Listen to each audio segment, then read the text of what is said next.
நல்ல ஒரு ஆக்கம் கொடுத்திருக்கிறான். அவங்க அந்த கூட்டத்தையே நல்ல வழிகேட்ட கொடுத்து போறாரு அப்படின்னு சொல்றாங்க. அதுக்கப்புறம் அவங்களோட தொழுகலாமா, அந்த வழியில தொழுகலாமா, இந்த மாதிரி தொழுகக்கூடாதுன்னு சொல்லி ரொம்ப எதிர்த்து காட்டுறாங்க. அந்த மாதிரி தொழுகலாமா, இந்த வீட்டு தொழுகிறது நல்லதா அப்படின்னு மற்ற பள்ளிவாசல்கள்ல நம்ம தொழுகலாமா, தௌஹீத் ஜமாத்துல உள்ள நிலைப்பாடு என்ன அப்படின்னு கேட்கிறாங்க. இப்ப தௌஹீத் ஜமாத்தை பொறுத்த வரைக்கும் குர்ஆன் ஹதீஸ் தான் அடிப்படைன்னு நம்ம சொல்லிட்டோம். குர்ஆன்ல என்ன இருக்குன்னு கேட்டா, பள்ளிவாசல்களை ரெண்டு வகையா அல்லாஹ் பிரிக்கிறான்.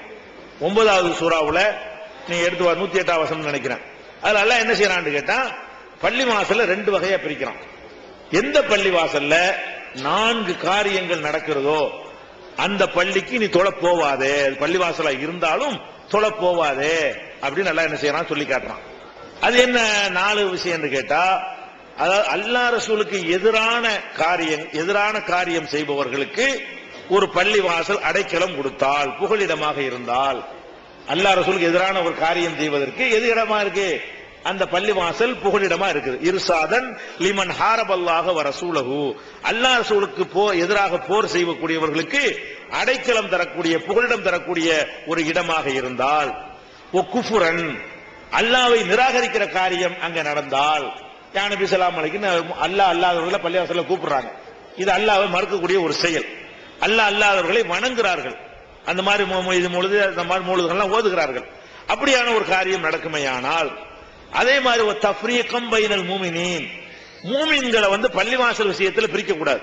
பள்ளிவாசல் எல்லா மூமினுக்கும் சொந்தம். இப்ப தௌஹீத் ஜமாத் கட்டின பள்ளிவாசலா இருந்தாலும் அது அனைத்து மக்களுக்கும் சொந்தம். தௌஹீத் ஜமாத்துக்கு மட்டும் சொந்தம் கிடையாது. ஏன்?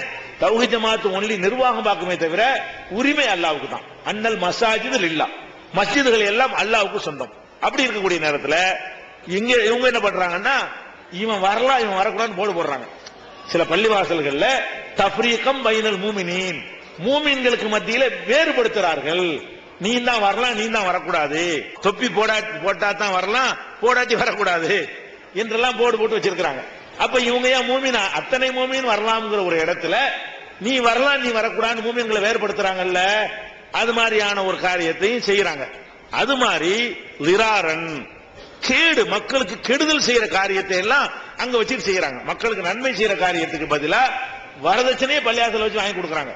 வரதட்சணை மக்களுக்கு நன்மை செய்யற காரியமா, கேடு செய்யற காரியம்.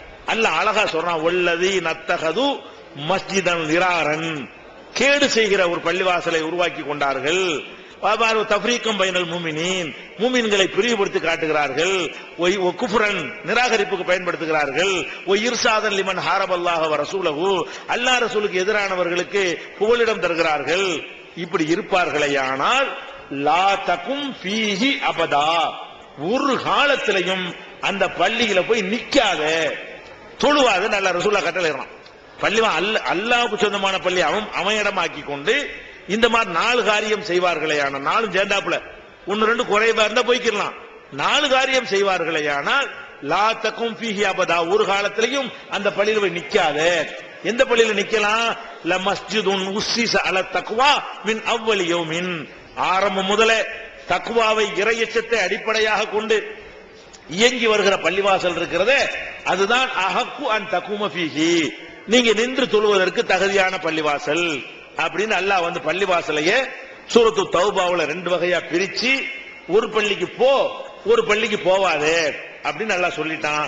இதை நீங்க கவனத்தில் வைத்துக் கொண்டீர்களேயானால், எந்த பள்ளி அந்த 9வது அத்தியாயத்தை நீங்க படிச்சு பாருங்க. சிடியும் போட்டிருக்கோம், தொழக்கூடாத பள்ளிவாசல் எது அப்படிங்கிற ஒரு சிடியும் போட்டிருக்கிறோம். அதை நீங்க பார்த்து